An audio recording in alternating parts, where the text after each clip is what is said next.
സർക്കാർ നൽകിയ മിച്ചഭൂമിയിൽ അവകാശമുറപ്പിക്കാൻ താമസക്കാർക്ക് വേണ്ടി വരുന്നത് നീണ്ട നിയമയുദ്ധമാണ്.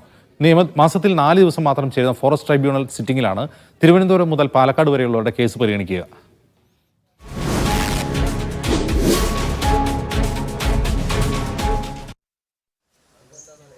ഒരു തുണ്ട് ഭൂമിയില്ലാതെ ഏറെ കാലം ജീവിച്ചവർ മിച്ചഭൂമി ലഭിച്ചതോടെ ഏറെ സന്തോഷിച്ചതാണ്. ഇന്ന് സ്വന്തം പേരിൽ ലഭിച്ച ഭൂമിക്ക് കരമടയ്ക്കാൻ പോലും ഇവർക്ക് അനുമതിയില്ല. സർക്കാർ പട്ടയം നൽകിയ ഭൂമി ഈടുവെച്ച് ബാങ്കിൽ നിന്നും വായ്പ എടുത്തവരുണ്ട്. കുടിവെള്ള പദ്ധതി അടക്കം പല പദ്ധതികളും സർക്കാർ തന്നെ നടപ്പിലാക്കി. വനം വകുപ്പ് ഈ സ്ഥലങ്ങൾക്ക് അവകാശവാദം ഉന്നയിച്ചതോടെ എല്ലാം തകിടം മറിഞ്ഞു. പ്രശ്നം പറഞ്ഞാൽ നീതി അടക്കണില്ല, കുറച്ചൊക്കെ അടച്ചു, പിന്നെ അടക്കണില്ല. പിന്നെ ഇപ്പോൾ ഒന്നിനും പറ്റണില്ല. ഇപ്പോൾ ഈ മരങ്ങളെല്ലാം കൊടുക്കാൻ പറ്റണില്ല. ഞങ്ങൾക്കൊന്നും അനുകൂലം ഇല്ല. വെറുതെ ഇവിടെ ഇരിക്കുന്നുണ്ട് എന്ന് മാത്രമേ ഉള്ളൂ.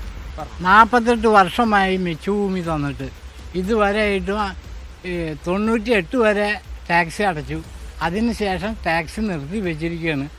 അതിന് സർക്കാർ ഒരു വഴി കണ്ടെത്തി തരാം.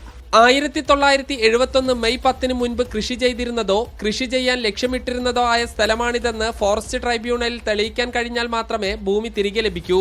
വെസ്റ്റഡ് ഫോറസ്റ്റുമായി ബന്ധപ്പെട്ട കേസുകൾ പരിഗണിക്കുന്ന ഫോറസ്റ്റ് ട്രൈബ്യൂണൽ പാലക്കാട് നിന്ന് കോഴിക്കോട്ടേക്ക് മാറ്റിയതും സാധാരണക്കാർക്ക് തിരിച്ചടിയാണ്. മാസത്തിൽ 4 ദിവസം മാത്രം പാലക്കാട് നടക്കുന്ന സിറ്റിംഗിലാണ് 9 ജില്ലകളിലെ കേസുകൾ പരിഗണിക്കുന്നത്. റവന്യൂ വകുപ്പ് മിച്ചഭൂമിയായി പതിച്ചു നൽകിയ ഭൂമിയിൽ മാത്രമല്ല പ്രശ്നമുള്ളത്. പതിറ്റാണ്ടുകളായി സ്വകാര്യ വ്യക്തികൾ കൈവശം വെച്ച് പോരുന്ന ഭൂമിയിലും വനം വകുപ്പ് അവകാശവാദം ഉന്നയിക്കുന്നു. ഇതോടുകൂടി 100 കണക്കിന് കുടുംബങ്ങളാണ് പ്രതിസന്ധി അനുഭവിക്കുന്നത്. ഷിജു ചിറ്റൂരിനൊപ്പം സാജിദ് അജ്മൽ, മീഡിയ 1 പാലക്കാട്.